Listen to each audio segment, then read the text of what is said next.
آج یہ ہے کہ جب حکمرانوں پہ اپنی پڑی ہے تو ان کو یہ یاد آ گیا ہے کہ جمہوری روایات کو فروغ دیں. بات یہ ہے کہ لیکن ایک چیز پہ مجھے تھوڑا سا جیسے آپ کہہ رہی ہیں کہ کیا حکومت کا اور نیب کا گٹھ جوڑ ہے تو اس میں ایک تیسری قوت بھی ڈال لینی چاہیے کہ مجھے لگتا ہے کہ حکومت کا چاہے ہو نہ ہو ان کا اور جو نیب کا گٹھ جوڑ ہے. ہم نے ایک پریسیڈنٹ دیکھنا ہوتا ہے کہ کیا کوئی پہلے ایسی مثال ہے کیا کرپشن دیکھیں. میں اس چیز کی صفائی نہیں دے رہا کہ مسلم لیگ نون کی حکومت میں کرپشن ہوئی یا نہیں ہوئی. میں کہہ رہا ہوں کہ ان پہ اگر کرپشن ثابت ہوتی ہے جیسے اب یہ وبیلا مچ رہا ہے کہ اساتذہ کو اگر نیب ہتھ کڑیاں لے آیا تو ان کو چاہیے تھا کہ نیب ان کو ہتھ کڑیاں لانے کی بجائے ایان علی کی طرح لے کے آتا یا رو انوار کی طرح لے کے آتا. اگر ان پہ جرم ثابت ہوتا ان پہ قانون کے مطابق ٹرائل کریں, قانون کے مطابق اگر وہ جرم ثابت ہوتا ہے تو پھر اس کو سزا دے دیں.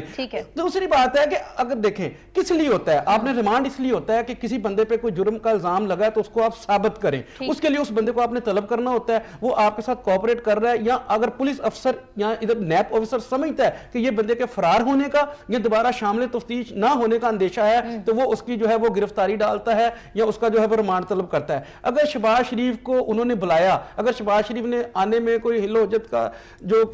کیا یا پھر وہ پیش ہونے سے انکاری ہوئے تو پھر ہم بنتے ہیں کہ انہوں نے جو ہے نیب نے عدالت سے رجوع کر کے ان کا ریمانڈ لے کے یا ان کو گرفتاریاں کی. اس میں ایک اور چیز بھی تھوڑا سا مجھے اعتراض ہے کہ دیکھیں واقعی اس میں کوئی شک والی بات نہیں ہے کہ جس دن ان کو بلایا ان کو صاف پانی کیس میں بلایا گیا تھا, لیکن جب ان کی گرفتاری ڈالی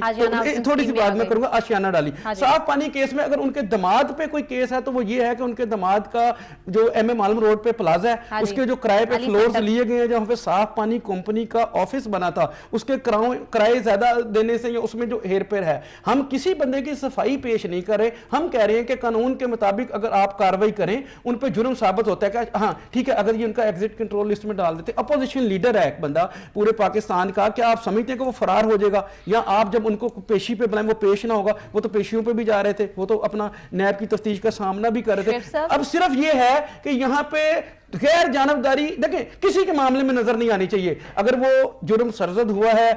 پیپلز پارٹی والوں سے, اگر وہ طریقہ انصاف والوں سے, اگر وہ کسی جوڈیشری والے سے, اگر کسی فوجی سے یا کسی بیوروکریٹ سے, اگر کسی نے